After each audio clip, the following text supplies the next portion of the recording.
तस्वीरें आप दिल्ली के रामलीला मैदान से देख रहे हैं, जहां प्रधानमंत्री नरेंद्र मोदी इस वक्त मौजूद हैं स्टेज पर और पूर्व प्रधानमंत्री डॉक्टर मनमोहन सिंह भी नजर आ रहे हैं उनकी बाईं ओर। और थोड़ी देर में रावण दहन कार्यक्रम होगा और पूरे देश को इंतजार रहता है इस कार्यक्रम का। और 9 दिन रामलीला के बाद विजयदशमी के दिन आज बुराई पर अच्छाई के जीत के तौर पर रावण दहन का कार्यक्रम होता है और यहाँ पर प्रधानमंत्री इस कार्यक्रम में शरीक होते हैं। बरसों से ये परंपरा चली आ रही है। आप देख रहे हैं रामलीला मैदान, यहाँ पर उपराष्ट्रपति वेंकैया नायडू, राष्ट्रपति रामनाथ कोविंद, प्रधानमंत्री नरेंद्र मोदी, पूर्व प्रधानमंत्री डॉक्टर मनमोहन सिंह नजर आ रहे हैं। और उस युद्ध में भगवान श्री और इस कार्यक्रम में रामचंद्र केंद्रीय मंत्री डॉक्टर हर्षवर्धन, विजय गोयल, दिल्ली बीजेपी के अध्यक्ष मनोज तिवारी भी मौजूद हैं। तो तमाम गणमान्य अतिथि इस वक्त मंच पर मौजूद हैं और थोड़ी देर में रावण दहन का कार्यक्रम होगा। दिल्ली का रामलीला मैदान, ऐतिहासिक रामलीला मैदान, जहां पर रावण दहन का कार्यक्रम और इसके लिए सैकड़ों की संख्या में लोग इस वक्त रामलीला मैदान पर मौजूद हैं।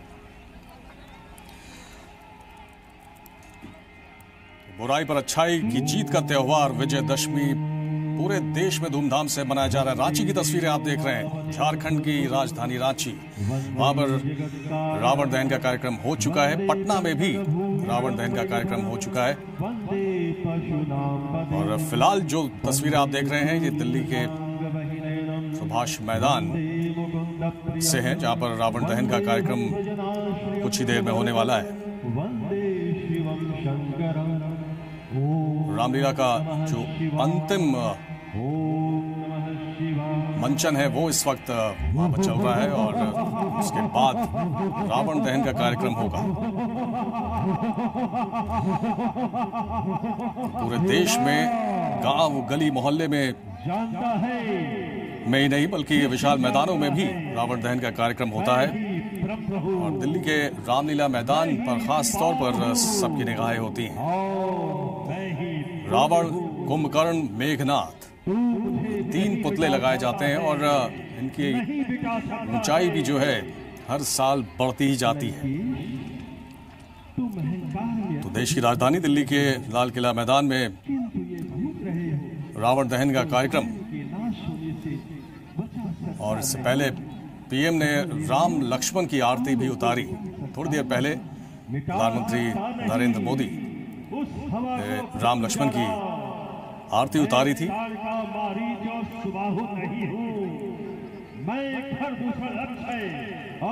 राष्ट्रपति रामनाथ कोविंद, उपराष्ट्रपति वेंकैया नायडू, प्रधानमंत्री नरेंद्र मोदी, पूर्व प्रधानमंत्री डॉक्टर मनमोहन सिंह भी इस वक्त मंच पर मौजूद हैं। इससे पहले प्रधानमंत्री ने पूजा भी की, जैसा कि हम आपको बता रहे हैं। राम लक्ष्मण की आरती भी उतारी। और ये अंतिम मंचन है जब रामचंद्र जी अपने धनुष बाण से रावण का वध करते हैं। विभीषण के बताए हुए उपाय के अनुसार वो रावण की नाभि पर प्रहार करते हैं अपने बाण से और तब रावण की मृत्यु होती है। सर्वज्ञानी रावण, लेकिन अहंकार का मारा इसका हश्र इसकी मौत के रूप में सामने आया। और फिलहाल आप जो तस्वीरें देख रहे हैं, नरेंद्र मोदी प्रधानमंत्री, थोड़ी देर में रावण दहन का कार्यक्रम होगा। अंतिम मंचन है, यानी कि जो लड़ाई चल रही थी रावण की सेना और राम की सेना के बीच, जिसका मंचन किया जा रहा है। और इसके थोड़ी देर बाद ही और राम की सेना के बीच जिसका मंचन किया जा रहा है और इसके थोड़ी देर बाद ही रावण का वध होगा। और ये आप देख रहे हैं धनुष पर ये बाण चढ़ा और श्री राम ने अपना बाण छोड़ा। तो दूसरी तस्वीरें आप रांची से देख रहे हैं, खूबसूरत नजारा। 3 पुतले लगाए जाते हैं पारंपरिक तौर पर ये पूरे देश में। इसमें रावण, कुंभकर्ण जो कि भाई था रावण का, और मेघनाथ जो उनका बेटा था। इंद्रजीत भी कहा जाता है। इंद्र को जीत लिया था मेघनाथ ने, सर्वशक्तिशाली। लेकिन प्रभु राम और लक्ष्मण के बाणों से ये बच नहीं पाए। तो इसीलिए बार बार कहा जाता है कि अहंकार कितना भी शक्तिशाली व्यक्ति क्यों ना हो, उसका हश्र जो है ऐसे ही सामने आता है। तो फिलहाल दो तस्वीरें आप देख रहे हैं, एक दिल्ली के रामलीला मैदान से और दूसरी रांची, झारखंड की राजधानी। यहाँ पर थोड़ी देर पहले रावण दहन का कार्यक्रम हो चुका है और राम रावण युद्ध फिलहाल पूरी तेजी के साथ चल रहा है। प्रधानमंत्री नरेंद्र मोदी भी उसका आनंद ले रहे हैं। उनके साथ राष्ट्रपति रामनाथ कोविंद, उपराष्ट्रपति वेंकैया नायडू, पूर्व प्रधानमंत्री डॉक्टर मनमोहन सिंह भी मौजूद हैं मंच पर। इसके अलावा डॉक्टर हर्षवर्धन, केंद्रीय मंत्री, और दिल्ली बीजेपी अध्यक्ष मनोज तिवारी भी मंच पर मौजूद हैं। ये तस्वीरें आप देख रहे हैं, काफी रोचक तस्वीरें, और अभी भी वो परंपरा कायम है। इसके लिए हमारा देश जाना जाता है। रामायण का मंचन हर साल होता है। 9 दिन पूरी श्रद्धा और भक्ति के साथ लोग जुटते हैं। खासकर रामलीला मैदान की अगर बात की जाए, ये 3 पुतले आप देख रहे हैं, थोड़ी देर बाद इन्हीं का दहन होगा। बीच में रावण, एक और कुंभकर्ण और दूसरी तरफ मेघनाथ। ये अंतिम युद्ध चल रहा है और इसके बाद ही वो लम्हा आएगा जब रावण दहन होगा। राम लक्ष्मण आपको नजर आ रहे हैं अपने स्क्रीन पर, और दूसरी तरफ रावण। राम जी की सेना चली, हर हर महादेव, हर हर। पूरे देश ही नहीं बल्कि विदेशों में भी दिल्ली के रामलीला मैदान की रामलीला काफी लोकप्रिय, काफी मशहूर है, काफी प्रसिद्ध है। तो ये और इस युद्ध को देखकर अंतिम लड़ाई इस वक्त से रहा नहीं गया। पूरे जोर शोर से जारी है, और ये 3 पुतले जो भी थोड़ी देर के बाद आग के हवाले किए जाएंगे। बतलाने लगे, प्रभु प्रधानमंत्री नरेंद्र मोदी भी मानना सरल नहीं है। अंतिम क्षण, अंतिम पलों का भरपूर आनंद ले रहे हैं। और उसमें संशय प्रधानमंत्री ने इससे पहले लखनऊ में रामलीला आदि योग क्रियाओं के माध्यम के आयोजन में हिस्सा लिया था, और खास तौर पर लखनऊ की रामलीला में जब तक आप नाभि रावण दहन के कार्यक्रम में हिस्सा लेने के लिए पहुंचे थे। तब तक रावण की मृत्यु संभव नहीं है। ठीक है विभीषण जी, आज का दिन शुभ है। वैशाख महीने के कृष्ण पक्ष की चतुर्दशी है। लगता है अमावस्या है। आज ही रावण की अंतिम श्वास पूर्ण होनी चाहिए। ठीक है, मैं तुम्हारे अनुसार ही अपने बाण का संधान करता हूं। जय श्री राम। नाभि कुंड पीयूष मसिया के, नाथ जियत रावण बलता के, सुनत विभीषण बचन तुम्हारा, हर्षि भजे।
श्री राम जय राम जय जय राम।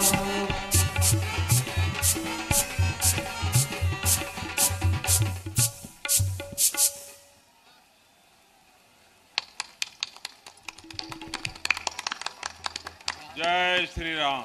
जय श्री राम। परम आदरणीय राष्ट्रपति जी, उपराष्ट्रपति जी, डॉक्टर मनमोहन सिंह जी,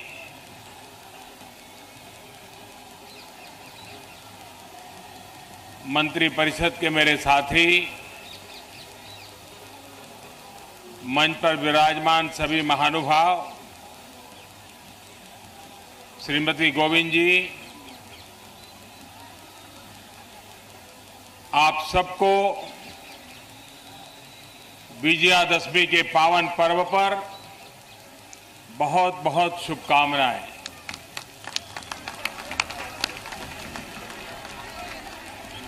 हमारे देश में उत्सव एक प्रकार से सामाजिक शिक्षा का माध्यम है। हमारे हर उत्सव के साथ समाज को सामूहिकता की ओर ले जाना, समाज के प्रति संवेदन बनाना, मूल्यों के प्रति अहर्निश जागरूक रखना और विकृतियों को मिटाने का निरंतर प्रयास करता रहना, इसकी एक प्रशिक्षा के रूप में हमारे उत्सवों की परंपरा है। हमारे उत्सव खेत खलिहान से भी जुड़े हुए हैं। हमारे उत्सव नदी पर्वतों से जुड़े हुए हैं। हमारे उत्सव इतिहास से जुड़े हुए हैं। हमारे उत्सव सांस्कृतिक परंपराओं से जुड़े हुए हैं। हजारों साल हो गए, लेकिन प्रभु राम, प्रभु कृष्ण, इनकी गाथाएं आज भी समाज जीवन को चेतना देती रही है, प्रेरणा देती रही है। आज नवरात्रि के पावन पर्व के बाद विजयादशमी के पर्व पर रावण दहन की परंपरा है। ये रावण दहन उस परंपरा का हिस्सा है, लेकिन एक नागरिक के नाते समाज जीवन में ये जो रावण प्रवृत्ति होती है, उसको विनाश करने के लिए भी समाज ने निरंतर जागरूक प्रयास करने होते हैं। और ऐसे उत्सव से सिर्फ मनोरंजन नहीं, कोई मकसद बनना चाहिए। ऐसे उत्सवों से कुछ कर गुजरने का संकल्प बनना चाहिए। कोई कल्पना कर सकता है कि अयोध्या से पहने हुए वस्त्र पहन करके निकले हुए प्रभु राम पूरे रास्ते चलते चलते संगठन शक्ति का इतना बड़ा कौशल्य बता देते हैं कि श्रीलंका विजय में समाज के हर तबके के व्यक्ति उनके साथ जुड़ गए। नर भी जुड़े, वानर भी जुड़े, प्रकृति भी ने उनको साथ दिया। लोक संग्रह की कितनी बड़ी अद्भुत शक्ति होगी, तब प्रभु रामचंद्र जी ने इतने बड़े सामर्थ्य को अपने साथ जोड़ा होगा। और विजय प्राप्त करने के बाद भी उसी नम्रता के साथ जन समाज को अपने आप को आहूत करने में लगे रहे।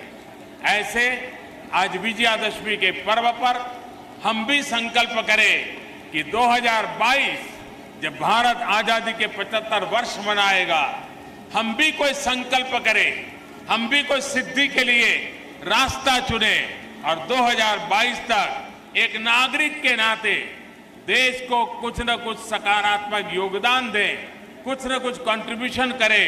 हम 2022 आजादी के 75 साल को महापुरुषों ने जिस सपनों से स्वतंत्रता दिलाई उसके अनुरूप बना पाएंगे। और इसीलिए प्रभु राम जी की तरह हम भी कुछ संकल्प लेने का व्रत लेकर के चले। यही मेरी आप सबको बहुत बहुत शुभकामनाएं। फिर एक बार आप सबको विजयादशमी की बहुत बहुत शुभकामनाएं।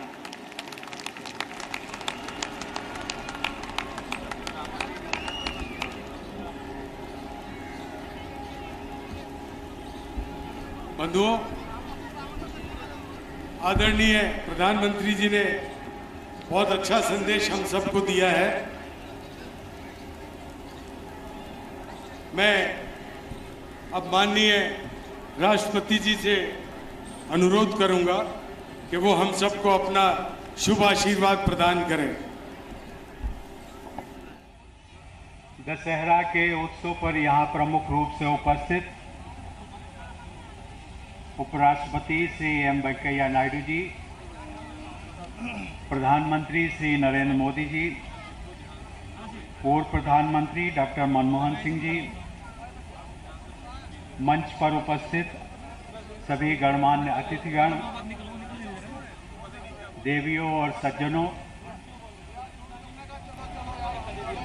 आज दशहरा के शुभ अवसर पर मैं सभी देशवासियों को अपनी हार्दिक शुभकामनाएं और बधाई देता हूं।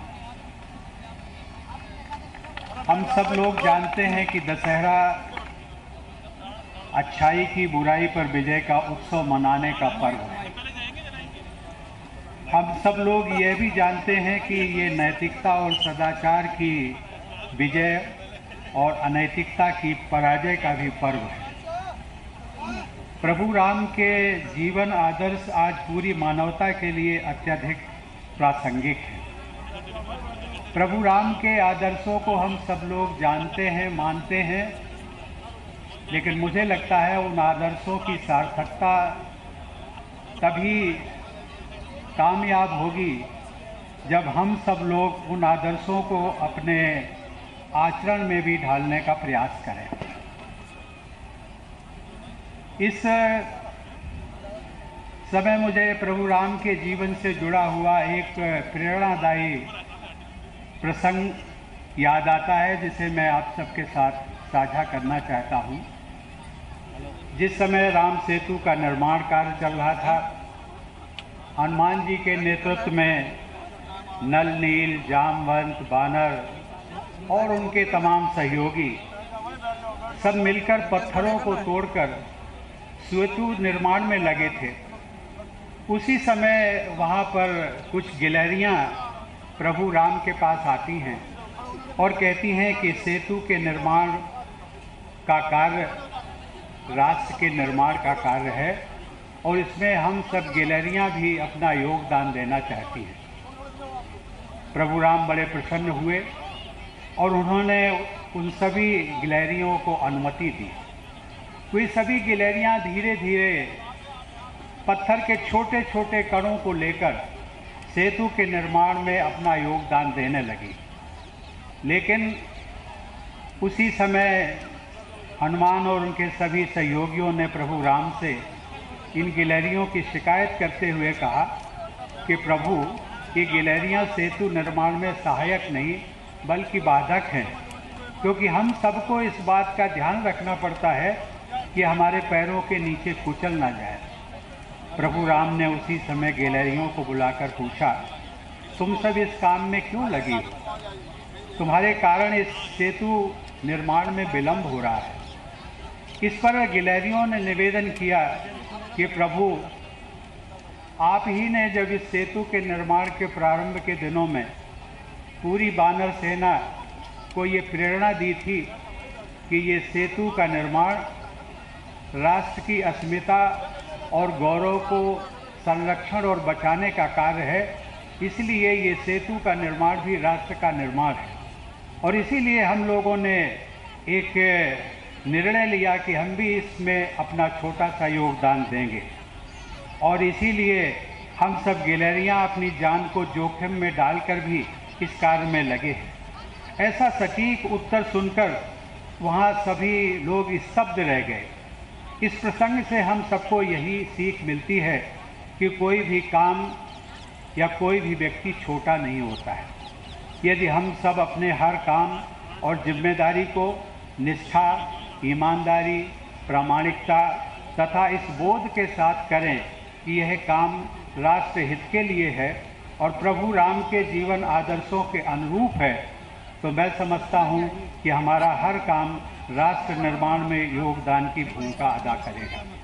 इस दृष्टि से आज इस रामलीला मंचन के आयोजक गण हों, मंचन के सभी कलाकार हों या आप सभी दर्शक हों, आप सब राष्ट्र निर्माता की श्रेणी में आते हैं।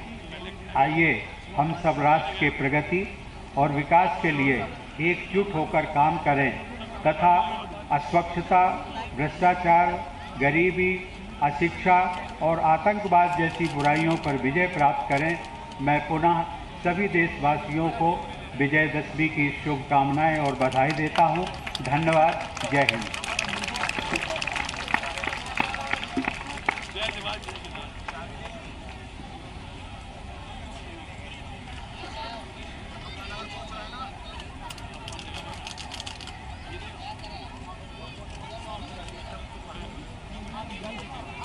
बंधुओं, बहुत बहुत धन्यवाद। हमारे प्रधानमंत्री जी ने, राष्ट्रपति जी ने अपना शुभ संदेश दिया, शुभ आशीर्वाद दिया। अब मैं श्री सुरेश गोयल जी से आग्रह करूंगा कि वो यहाँ पधारें और हमारे राष्ट्रपति जी को एक त्रिशूल शक्ति के रूप में प्रदान भेंट करेंगे।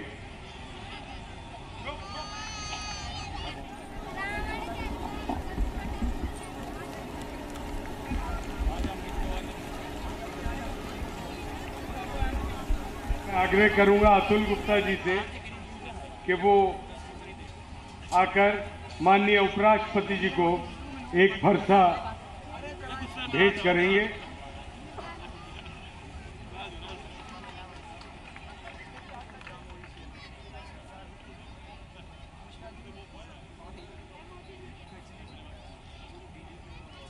हमारे प्रदीप तरन जी एक तीर कमान हमारे प्रधानमंत्री साहब को भेंट करेंगे।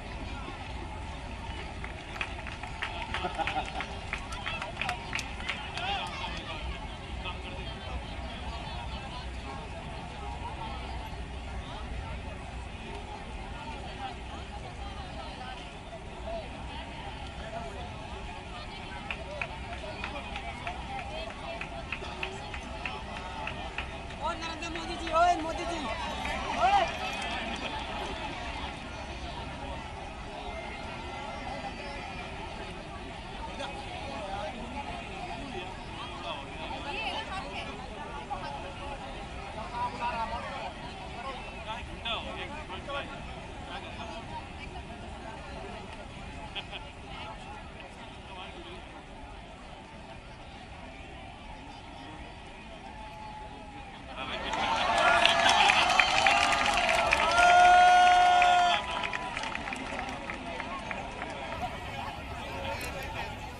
बोलिए सियापति रामचंद्र की। अब मैं आग्रह करूंगा श्री के.एस. गोविंदी जी से कि वो आए और माननीय अब बेसब्री से इंतजार है लोगों को रावण दहन कार्यक्रम का। भेंट करें। अंतिम युद्ध राम रावण का वो पूरा हो चुका है। उसके बाद मंच से भी प्रधानमंत्री और राष्ट्रपति ने अपना संबोधन भी दिया और पूरे देश को शुभकामनाएं दी। डॉक्टर मनमोहन सिंह आपको नजर आ रहे हैं, उनको एक तलवार भेंट की गई है, प्रधानमंत्री को धनुष बाण भेंट किया गया, राष्ट्रपति को त्रिशूल दिया गया और फरसा दिया गया उपराष्ट्रपति को। तो दिल्ली के रामलीला मैदान से आप सीधी तस्वीरें देख रहे हैं। मेरे साथ मेरी सहयोगी रूही भी हैं। रूही, बहुत ही अद्भुत ये दृश्य होता है, हर साल लोगों को इंतजार रहता है और आज भी कुछ वैसा ही नजर आ रहा है।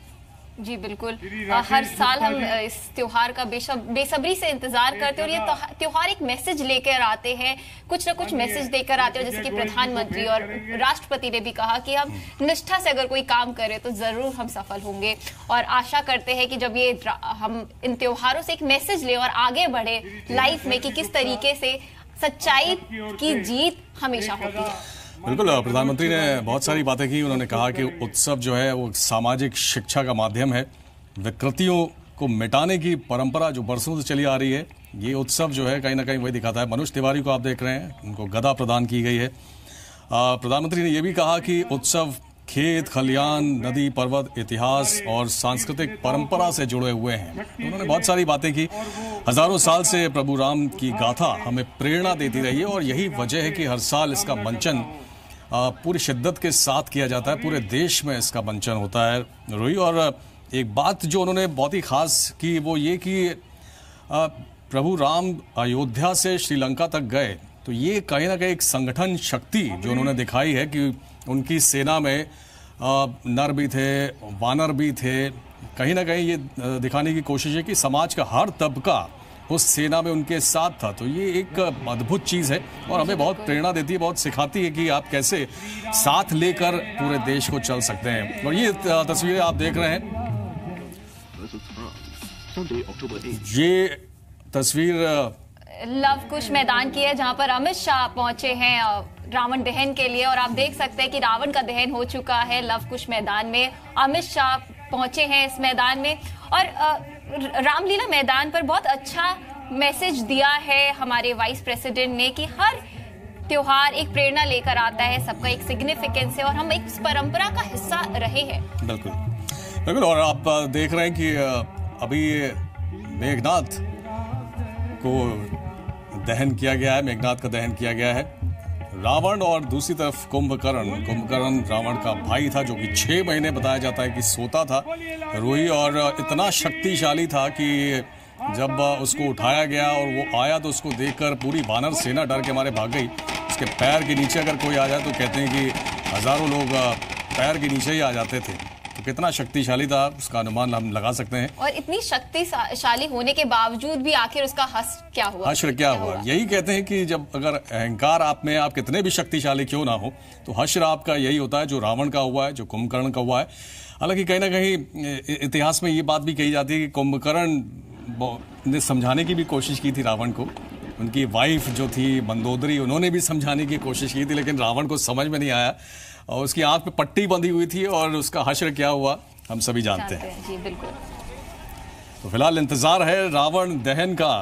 और आपको ये भी बताएं कि प्रधानमंत्री ने ये भी कहा कि हमें संकल्प लेना चाहिए। जिस तरह से संकल्प प्रभु राम ने लिया था, वहां से हमको प्रेरणा मिलती है, तो हमें भी एक संकल्प लेना चाहिए कि 2022 में हम एक ऐसे भारत का निर्माण करें जो स्वतंत्रता सेनानियों ने जिसका सपना देखा था, जिस सपने को लेकर उन्होंने आज़ादी की लड़ाई लड़ी थी, उसको पूरा करने का जिम्मा अब हमारा है। तो प्रधानमंत्री ने यही कहा है कि हमें संकल्प लेना चाहिए और उस ओर हम सबको एक साथ मिलकर प्रयास करना चाहिए। और कहीं ना कहीं हम होता हुआ देख भी रहे हैं क्योंकि काफी सारे बड़े मूव्स लिए हैं इस गवर्नमेंट ने। जीएसटी की हम बात करें या डीमोनेटाइजेशन की बात करें, भले अभी इकोनॉमी पे हमें देखने को मिल रहा है कि थोड़े इफेक्ट्स है, बट अगर लॉन्ग टर्म में देखा जाए तो काफी लोगों ने बोला कि काफी अच्छा इफेक्ट रहने वाला है। और शायद कहीं ना कहीं इनडायरेक्टली ये मैसेज भी दिया गया है कि हम सभी को साथ में रहकर एक सिचुएशन से लड़ाई करनी चाहिए। बिल्कुल। और ये बात है कि जब आप कोई बड़ा कदम उठाते हैं तो थोड़ी सी दिक्कत होती है, थोड़ी सी परेशानी होती है, जैसा कि डीमोनेटाइजेशन में भी हमने देखा था जिसका जिक्र आप कर रही थी रोही। और उस समय भी लोगों को काफ़ी परेशानी हुई, लेकिन जब लोगों को ये समझ में आता है कि लॉन्ग टर्म में आपको उसका फ़ायदा होने वाला है तो वो कठिनाई, वो कष्ट झेलने के लिए भी तैयार हो जाते हैं। और अब ये जो तस्वीरें आप देख रहे हैं, इस मेघनाथ, कुंभकर्ण और रावण, इन तीनों का दहन होना है। वो तस्वीरें फिलहाल आपके टेलीविजन स्क्रीन पर। जीएसटी से भी व्यापारियों को दिक्कत जरूर हो रही है, लेकिन सरकार लगातार कदम उठा रही है ताकि जो उनको परेशानियां हो रही हैं वो दूर हो सके। जीएसटी को लेकर खासतौर पर उनकी समस्या है कि रिटर्न फाइलिंग में उनको बहुत प्रॉब्लम है, लेकिन सरकार उस ओर भी अब देख रही है, कदम उठा रही है। समृद्धि आए, अच्छाई आए, इस सब की कामना भगवान श्री रामचंद्र जी से हम सब मिलकर करते हैं। हम सब ने, जैसा प्रधानमंत्री जी ने कहा, पिछली बार रूही आपको याद होगा, पिछले साल प्रधानमंत्री लखनऊ गए थे। वहां पे ऐशबाग की जो रामलीला है वो बहुत ही मशहूर है, कुछ वैसे ही है जैसे कि दिल्ली के रामलीला मैदान में होती है। और वहां पर प्रधानमंत्री ने, आपको ये भी याद होगा कि पिछले साल जब उड़ी पर अटैक हुआ था, पठानकोट पर अटैक हुआ था, उसके बाद से पूरा देश जो है काफी विचलित था और प्रधानमंत्री ने वहां से जाके बहुत कड़ा संदेश दिया था पाकिस्तान को कि आतंकवाद को जो भी पनाह देगा उसे बख्शा नहीं जाएगा। और कहीं ना कहीं इसके बाद से जो रुख में एक बदलाव आया है भारत के, उसने पाकिस्तान को जरूर बैकफुट पे किया है। फिलहाल राष्ट्रपति अब यहाँ से प्रस्थान कर रहे हैं। रावण दहन का कार्यक्रम हो चुका है और ये जो त्योहार है ये सभी तबके के लोगों को एक साथ लेकर आते हैं और हम देख सकते हैं कि ना कि सिर्फ आम लोग बल्कि हमारे विपक्ष की पार्टीज भी ऐसे त्योहारों पर साथ में आती हैं। हम मनमोहन सिंह जी को देख सकते हैं, नरेंद्र मोदी जी हैं, बहुत अच्छा जेस्चर है, रामनाथ कोविंद जी हैं, तो सारे एक साथ एकजुट कर एक मैसेज दे रहे हैं कि हमें इस देश को आगे पहुंचाना है, बढ़ाना है, कितनी भी दिक्कतों का सामना क्यों ना करना पड़े, बट हम इंडिया को एक अच्छे स्थान पर पहुंचा पाए। बिल्कुल आपने सही कहा, डॉक्टर मनमोहन सिंह का आना बहुत ही अच्छा जेस्चर कहा जाएगा। भले ही वो विपक्षी पार्टी में हो, लेकिन जब बात परंपरा की आती है, त्यौहार की आती है, उत्सव की आती है, तो उसमें राजनीति शामिल नहीं होती है, ये दिखा दिया है। फिलहाल प्रधानमंत्री अभिवादन स्वीकार कर रहे हैं लोगों का हाथ हिलाकर, जैसा कि वो हमेशा करते हैं। जब भी किसी कार्यक्रम में शिरकत करते हैं तो लोगों के बीच में ज़रूर जाते हैं, उनका अभिवादन करते हैं, हाथ जोड़कर उनको शुभकामनाएं भी देते हैं। रामलीला मैदान में अब रावण दहन का कार्यक्रम हो चुका है, जिसका इंतजार सभी को था। जो अंतिम मंचन होता है वो भी प्रधानमंत्री ने, राष्ट्रपति जी ने देखा और उसको एंजॉय भी किया, उसका आनंद लिया। उसके बाद रावण दहन का कार्यक्रम हुआ। प्रधानमंत्री अब यहाँ से प्रस्थान कर रहे हैं, इससे पहले राष्ट्रपति भी अब जा चुके हैं। लेकिन रोई, ये वो तस्वीरें हैं रावण दहन की। जी, रामलीला मैदान का ये जो रावण दहन है बहुत फेमस है, देश भर में बहुत फेमस है, ना कि सिर्फ देश भर में बल्कि बाहर के लोग भी इंतजार करते हैं और टीवी स्क्रीन पर लगे होते हैं, क्योंकि प्राइम मिनिस्टर बहुत इंपॉर्टेंट मैसेज देते हैं इस दिन। और नरेंद्र मोदी जी का तो काफी फेमस है ही लोगों के बीच में, तो जितना इंतजार उन्होंने रावण दहन के लिए किया होगा उतना उनका मैसेज का भी लोग बेसब्री से इंतजार कर रहे थे और काफी अच्छा मैसेज दिया है प्राइम मिनिस्टर नरेंद्र मोदी जी। बिल्कुल सही कह रही हैं आप, और ये मौका होता है अपने प्रधानमंत्री को सुनने का भी। और यहाँ से जैसा कि अभी हम लोग बात ही कर रहे थे कि उन्होंने बहुत अच्छा ये एक राष्ट्र संगठन का जो मैसेज उन्होंने दिया है वो बहुत खूबसूरत है। और दूसरी बात, जो राष्ट्रपति रामनाथ कोविंद ने जो एक बात कही, गिलहरियों का जो उन्होंने एक वाकया रखा कि किस तरह से जब सेतु का निर्माण हो रहा था, रामचंद्र जी लंका जाने के लिए सेतु बनवा रहे थे, उसमें किस तरह से गिलहरियों ने भी अपना सहयोग दिया। हालांकि कंप्लेंट की थी हनुमान जी और तमाम बानरों ने कि इनकी वजह से हमारे काम में रुकावट आ रही है, क्योंकि हम जब पत्थर लेके जा रहे हैं तो ये हमारे पैरों में आ जाती हैं। हाँ, तब गिलहरियों ने बोला था कि गौरव और संरक्षण का निर्माण है और हम अपना योगदान देना चाहेंगे। और उन्होंने बहुत अच्छा मैसेज दिया कि कोई भी काम छोटा नहीं होता और अगर हम निष्ठा और मेहनत से कुछ काम करें तो जरूर सफल होते हैं। और राष्ट्र निर्माण की बात है तो राष्ट्र निर्माण में तो सभी को सहयोग करना चाहिए, सभी को अपना योगदान करना चाहिए। थोड़ी देर पहले की तस्वीरें हैं, प्रधानमंत्री को आपने देखा मंच पर थे, उन्होंने पूरा आनंद लिया रामलीला के अंतिम क्षणों का, जब राम और रावण युद्ध हुआ। उसके बाद रावण दहन का कार्यक्रम हुआ, उसको देखने के बाद अब राष्ट्रपति और प्रधानमंत्री यहाँ से प्रस्थान कर चुके हैं, यहाँ से जा चुके हैं। रामलीला मैदान की तस्वीरें हैं ये, और अब हमारे पास पंचकुला की तस्वीरें आ रही हैं और आप देख सकते हैं कि यहाँ पे भी रावण दहन की शुरू हो गई है। बिल्कुल, ये पंचकुला में भी पूरे जोर शोर से। और एक खास बात जो रोही मुझे नजर आती है कि हर साल आप देखिए तो ऊंचाई जो है रावण की, मेघनाथ की, कुंभकर्ण की, वो बढ़ती जाती है और ये दिखाने की कोशिश होती है कि जो बुराई है वो कितनी भी बढ़ जाए, अंत में जीत सच्चाई की होगी। अंत में जीत सच्चाई की होगी, बुराई पर अच्छाई की जीत होनी ही है, ये तय है। ये आप कह सकते हैं कि ये बिल्कुल नेचर में कि बुराई पर अच्छाई की ही जीत होगी, चाहे समय भले ही कितना लंबा क्यों ना हो। जी बिल्कुल, यूनिवर्सल ट्रूथ है कि अंत में सच्चाई ही जीतेगी, ताकतवर कितना भी गलत हो लेकिन जीत सच्चाई की ही। पंचकुला में भी बड़ी संख्या में लोग पहुंचे हुए हैं।